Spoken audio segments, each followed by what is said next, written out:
नमस्कार, मैं सुप्रिया और आप देख रहे हैं 4 PM राजस्थान विधानसभा का बजट सत्र जारी है और इसी के साथ पक्ष विपक्ष की जुबानी जंग भी जारी है। इस बीच तारीख 18 जुलाई और जगह जयपुर स्थित राजस्थान की विधानसभा।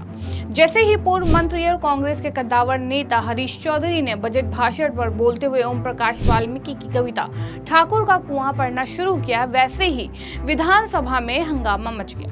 सत्ता पक्ष के साथ साथ शिव के निर्दलीय विधायक रविंद्र भाटी ने इसका पुरजोर विरोध किया। विधायकों का कहना है कि चौधरी विधानसभा में जातिवाद को बढ़ावा दे रहे हैं और एक समुदाय को टारगेट कर रहे हैं। विधानसभा की कार्रवाई खत्म होने के बाद चौधरी मीडिया के सामने आए और ठाकुर का कुआं पढ़ने पर सफाई दी।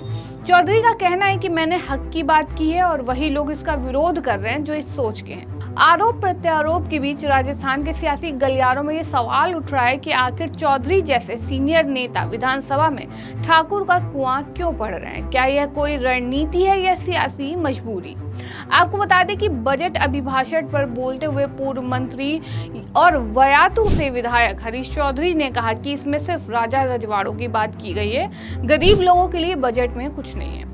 हरीश इसके बाद ओम प्रकाश वाल्मीकि की ठाकुर का कुआं कविता पढ़ने लगे। हरीश के इस कविता का बीजेपी और निर्दलीय विधायक विरोध करने लगे। हरीश ने कहा कि कोई भी विरोध सामंतवाद के विरोध में बोलने से मुझे नहीं रोक सकता। चौधरी ने कविता का वीडियो शेयर करते हुए लिखा है कि यह कविता कभी भी उन लोगों को अच्छी नहीं लगेगी जिन्हें इस कविता के शब्दों में अपनी खुद की सोच नजर आएगी।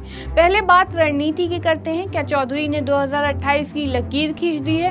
राजस्थान विधानसभा में चौधरी के इस कविता पाठ से एक ही सवाल उठ रहा है कि क्या चौधरी ने 2028 के विधानसभा चुनाव का एजेंडा अभी से तय कर दिया है? आपको बता दें कि 2024 में बाड़मेर में हुए लोकसभा चुनाव की कमान हरीश चौधरी के पास थी। चौधरी ने पहले जाट चेहरा उमेदराम बेनीवाल को कांग्रेस से उम्मीदवार बनवाया और फिर ठाकुर वर्सेस ऑल की रणनीति तैयार किया। यहाँ पर निर्दलीय उमेदराम का मुकाबला निर्दलीय उम्मीदवार रविंद्र भाटी और बीजेपी उम्मीदवार कैलाश चौधरी से था। जातिगत समीकरण की बात की जाए तो बाड़मेर में जाट 18.7%, दलित 16.6%, राजपूत 12%, मुस्लिम 11% और आदिवासी 6% है। करीब 35% आबादी अन्य छोटी छोटी जातियों की है। वहीं बाड़मेर में चौधरी का ये फॉर्मूला हिट रहा और उमेदराम जीतने में कामयाब रहे। चुनाव आयोग के मुताबिक उमेदराम ने अपने करीबी प्रतिद्वंदी रविंद्र भाटी को करीब 1,28,000 वोटों से हराया और उमेदराम को करीब 7 लाख और भाटी को करीब 5.5 लाख वोट मिले। वहीं बीजेपी के कैलाश चौधरी तीसरे नंबर पर रहे और उन्हें 2,86,000 वोट मिले। दिलचस्प बात यह है कि लोकसभा से 3 महीने पहले ही हुए विधानसभा चुनाव में बाड़मेर लोकसभा की 8 में से सिर्फ 1 सीट पर कांग्रेस को जीत मिली थी। 5 पर बीजेपी और 2 पर निर्दलीय उम्मीदवार जीते थे। हरीश चौधरी के कविता के बाद यह कलें लग रही हैं कि क्या कांग्रेस पूरे राजस्थान में नया समीकरण तैयार करने की कवायद में जुटी है। जातिगत समीकरण की बात की जाए तो राजस्थान में सवर्ण करीब 18% हैं, जिसमें 9% के आसपास ठाकुर राजपूत और 6% के आसपास ब्राह्मण हैं।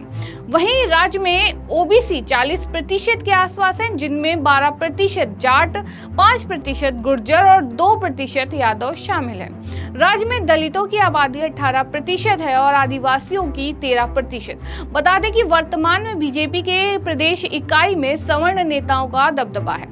खुद मुख्यमंत्री भजनलाल शर्मा ब्राह्मण समुदाय से हैं। इसी तरह डिप्टी सीएम दिया कुमारी राजपूत और प्रदेश अध्यक्ष सीपी जोशी भी ब्राह्मण हैं।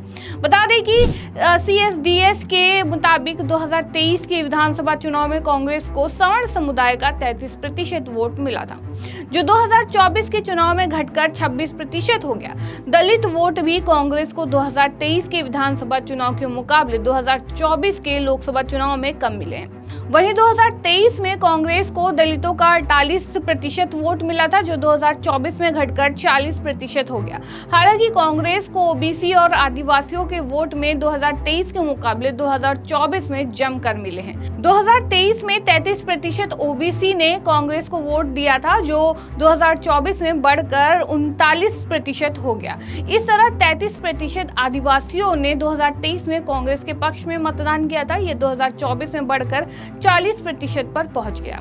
आपको बता दें कि 54 साल के हरीश चौधरी विधायक और सांसद के अलावा कांग्रेस के प्रभारी रह चुके हैं। वर्तमान में उनके पास संगठन में कोई बड़ा पद नहीं है। आपको बता दें कि 2013 से चौधरी के राजस्थान में पद स्थापित होने की चर्चा हो रही है, लेकिन अब तक उन्हें राजस्थान की राजनीति में कोई बड़ा पद नहीं मिला है। 2018 से 2021 तक कुछ सालों के लिए मंत्री जरूर रहे, लेकिन फिर राजस्थान से बाहर भेज दिए गए। चौधरी जाट समुदाय से आते हैं और इसी समुदाय के गोविंद सिंह डोटासरा भी प्रदेश अध्यक्ष हैं। जानकारी के अनुसार चौधरी को सचिन पायलट खेमे का माना जाता है। राहुल से भी उनकी नजदीकी है। ऐसे में 2028 को लेकर चौधरी अभी से सियासी बिसात बिछा रहे हैं। इस खबर में फिलहाल इतना ही। ऐसी तमाम राजनीतिक खबरों के लिए बने रहिए, देखते रहिए 4 PM राजस्थान। धन्यवाद।